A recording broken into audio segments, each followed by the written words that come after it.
Good morning বন্ধুরা, সবাই কেমন আছো? আশা করি সবাই ভালো আছো, সুস্থ আছো। আমিও তোমাদের ভালোবাসি, অনেক অনেক ভালো আছি, সুস্থ আছি। একদম সুপ্রিয় লাইফস্টাইলে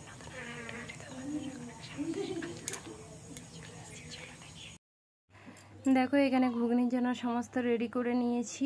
বাড়ি এসেছি যখন, ননদরা আছে তো একটু ঘুগনি টুগনি রান্না করতে হবে। এই যে ঘুগনি রান্না করতে বসিয়ে দিয়েছি। আমার কষানো হয়ে গেছে ঘুগনিটা। আর সত্যি কথা, ঘুগনি আমার একটু কষানো মানে মাখা মাখা হলে খেতে ভালো লাগে। তোমাদের কেমন ঘুগনি ভালো লাগে, মাখা মাখা নাকি ঝোল ঝোল? আমার তো মাখা মাখা ঘুগনিটাই খেতে বেশি ভালো লাগে। আমি বেশি প্রেফার করি এরকম মাখা মাখা ঘুগনি খেতে। তো কষানো হয়ে গেছে, এবারে জল দিয়ে দিচ্ছি। আর ওই বাড়িতে কাকুদের বাড়িতেও বোনরা আছে, একটু দিতে হবে, সেই কারণে এবারে জল দিয়ে দিয়েছি। ফুটে যাবে, ফুটে গেলে নামিয়ে নেব। আর আজকেও ভিডিওটা মানে ছোট ছোট পার্টে নেওয়া আছে। এই জানি লতি নিয়ে এসেছি, গিমা নিয়ে এসেছি, এগুলো রান্না হবে। অলরেডি সন্না শাকটা ভাজতে বসিয়ে দিয়েছি। আর মন মেজাজটা খারাপ হয়ে গেছে ঘুগনি করার পর। তোমাদের সঙ্গে বেশি করে ভিডিও করতে পারিনি, কারণ সকাল থেকে উঠে দেখি মেয়ের আবার পক্স বেরিয়ে গেছে, সেই জন্য মনটা ভীষণ খারাপ হয়ে গেছে বন্ধুরা। আমি চাইনি যে আমি মানে যতই কষ্ট হোক, বাচ্চার কষ্ট হলে না ভীষণ কষ্ট হয়। এরপর গিমাটা ভাজবো, সন্না শাক ভেজে নিয়েছি, গিমাটা ভাজবো। তার জন্য গিমাটা আগে সেদ্ধ করে নিয়েছি। গিমাগুলো একটু ফুল ফুল হয়ে গেছে তো সেই কারণে।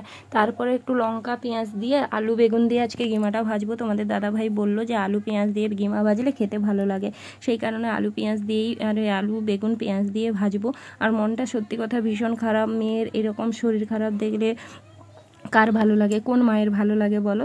তো আলু বেগুনটা এখানে ভাজা ভাজা হয়ে এসছে, আমি দেখলাম আলুটাও সেদ্ধ হয়ে গেছে। এবারে গিমাটা দিয়ে একটু ঝরঝরে করে ভেজে নেবো। এটা দিয়েই খাওয়া হয়ে যাবে, বিশ্বাস করো বন্ধুরা। তো সেই কারণে এই যে গিমা দিয়ে ভালো করে নাড়াচাড়া করে নিচ্ছি। এরকম গিমা ভেজে তোমরা খেয়েও দেখবে, ভালোই লাগবে। আমার তো ভীষণ ভালো লাগে এরকম খেতে। তারপরে ডাক্তারের কাছে মেয়েকে নিয়ে এসেছি। মেয়ে আমার কেমন করে বসে আছে দেখো, গোটা মুখে বেরিয়ে গেছে। ডাক্তারকে দেখাবো। আর ভিডিওটা কালকে কন্টিনিউ করতে পারিনি, পরের দিন সকালে ভিডিও নিয়ে চলে এসেছি এই ভরা আর কলমি শাক নিয়ে। দেখো বন্ধুরা, গুড মর্নিং বন্ধুরা, সবাই কেমন আছো? আশা করি সবাই ভালো আছো আর সুস্থ আছো। আমিও তোমাদের ভালোবাসে ভালো আছি, কিন্তু মনটা ভালো নাই। আমার মেয়ে খুব অসুস্থ, মেয়েরও পক্স হয়েছে, তো সেই কারণে মনটা ভালো নেই। ঠিক করে ভিডিও দিচ্ছি না 3 দিন ধরে। তো ভাবছি আজকে ভিডিও দেব, কি হয় দেখা যাক। ভিডিও তো শ্যুট করছি, ঠিকঠাক ভিডিও শ্যুট করতে পারছি না। আর মেয়ের শরীর ভালো না লাগলে কোনো মাই ভালো থাকে না। তো পুরো ভিডিওটা সবাই দেখতে থাকো, আশা করি সবার ভালো লাগবে। উত্তম সুপ্রিয়া লাইফস্টাইলের নতুন আরও একটা ভিডিওতে তোমাদের অনেক অনেক স্বাগত। আজকে সারাদিনকে কী করি তোমরা দেখতে থাকো, স্কিপ না করে। আর তোমাদের কাছে একটাই জিনিস, ক্ষমা চেয়ে নিচ্ছি, আমি ভিডিও কন্টিনিউ করতে পারছি না, প্লিজ সবাই ক্ষমা করে দিও। আজকে ভিডিওটা সবাই দেখতে থাকো।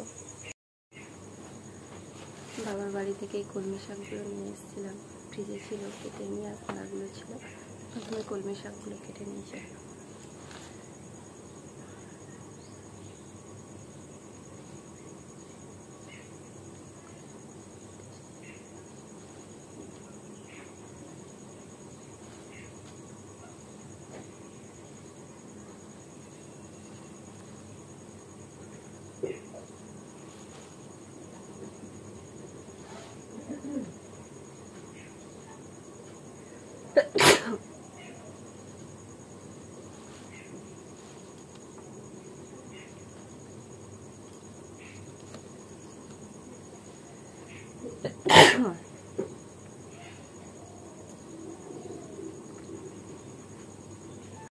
কলমি শাক কাটা হয়ে গেছে, সবাই মিলে এখানে ভরা ছাড়াতে লেগে পড়েছে। ভাগ্নি, ভাগনা, মেয়ে আর হচ্ছে মা।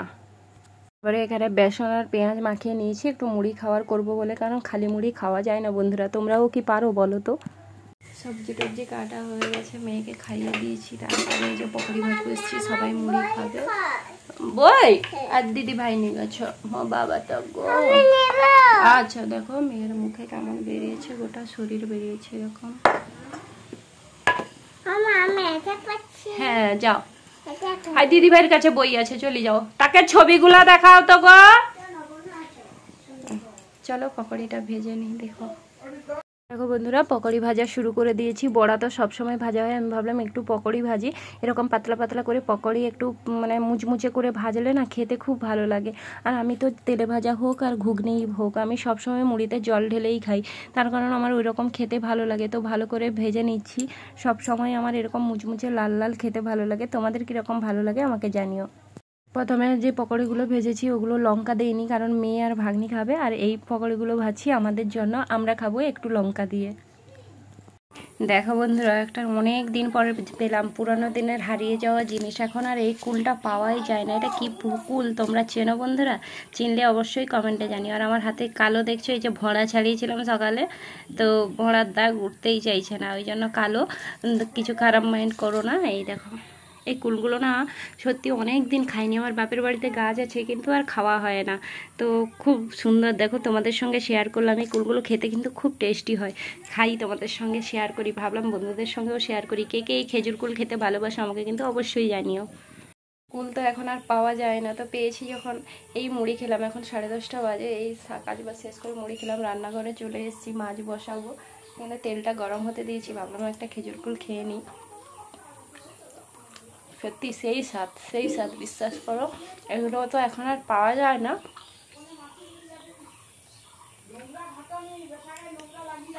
এই যে বীজটা ফেলে দিতে হয়। কুলগুলো আমি ধুয়ে রেখেছি, তাই এখন আর ধুলাম না। চলো কুলগুলো খেয়ে নিই।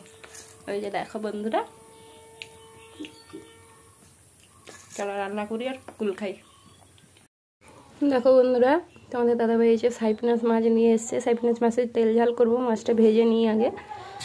পকোড়ি ভাজছিলাম, তেল কড়া ছিল, তাই মাছটা ভেজে নিচ্ছি, তারপরে শাক ভাজবো। সাইপিনাস মাছ তোমাদের কি খেতে ভালো লাগে? আমার কিন্তু সাইপিনাস মাছ খেতে ভালো লাগে না, শুধু নিয়ে এসছে বলে বাধ্যগত খাবো। আমি সাইপিনাস মাছ একদম খেতে ভালোবাসি না। সাইপিনাস মাছের আজকে বীজ বেরায়নি, তেল বেরিয়েছে, মানে শাঁস বেরিয়েছে। মাছগুলো ভেজে নিই।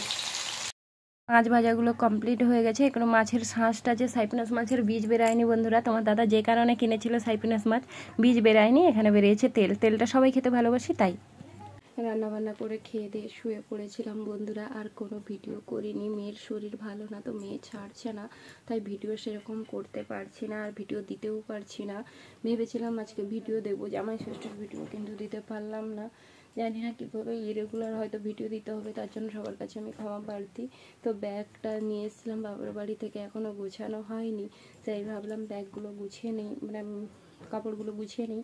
তো বাবা জামাই ষষ্ঠীতে কী দিল তোমাদের সঙ্গে শেয়ার করা হয়নি। তো দেখো, এমনি দেখিয়েছিলাম।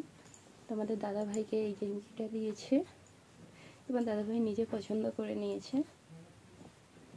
এই যে,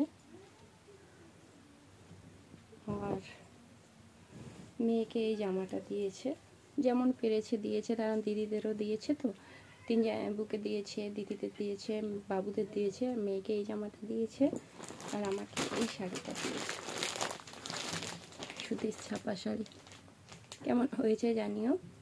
আগে দিলে আগে শেয়ার করতাম, যখন দিয়েছে নিয়ে এসেছি ব্যাগে করে, তো শেয়ার করলাম। কেমন হয়েছে আমার বাবার ছোট্ট উপহারগুলো তোমরা জানিও। আমার বাবা হাইফাই কিছু দিতে পারেনি, তার কারণ হচ্ছে 9 জনকে দিতে হয়, আর বাবা তো এখন বেকার, তাই এইগুলো দিয়েছে। সঙ্গে আমি বাড়ি আসার সময় একটা সুতির ছাপা শাড়ি নিয়ে এসেছি। আমার বাড়িতে করা সুতির ছাপা শাড়ি সেরকম নেই, তার জন্য এই যে এই শাড়িটা কেমন হয়েছে জানি। এই সুতির ছাপা শাড়িটা, এই যে একটাই ছাপা শাড়ি নিয়েছি, আরও নিয়েছি। সেরকম আমার ভালো শাড়ি আর নেই, তার জন্য একটা শাড়ি নিয়েছি। এই যে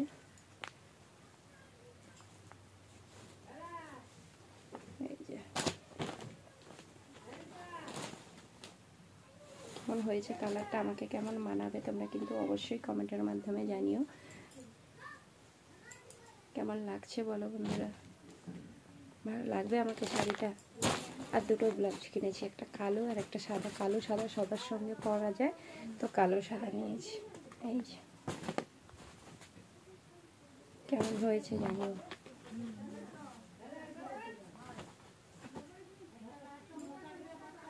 কেমন হয়েছে জানিও। আজকের ভিডিওটা এই পর্যন্ত। যদি ভালো লাগে লাইক কমেন্ট শেয়ার করে দিও, আর বেশি বেশি করে ভালোবাসা দিও। একটু সবার কাছে ক্ষমা চেয়ে নিচ্ছি, কয়েকদিন আমার এরকম হবে, যতক্ষণ না মেয়ে সুস্থ হচ্ছে আমি কিছু করতে পারছি না। তো আজকের ভিডিওটা এই পর্যন্ত। ভালো থেকে সুস্থ থেকে দেখা হবে অন্য ভিডিওতে। টাটা।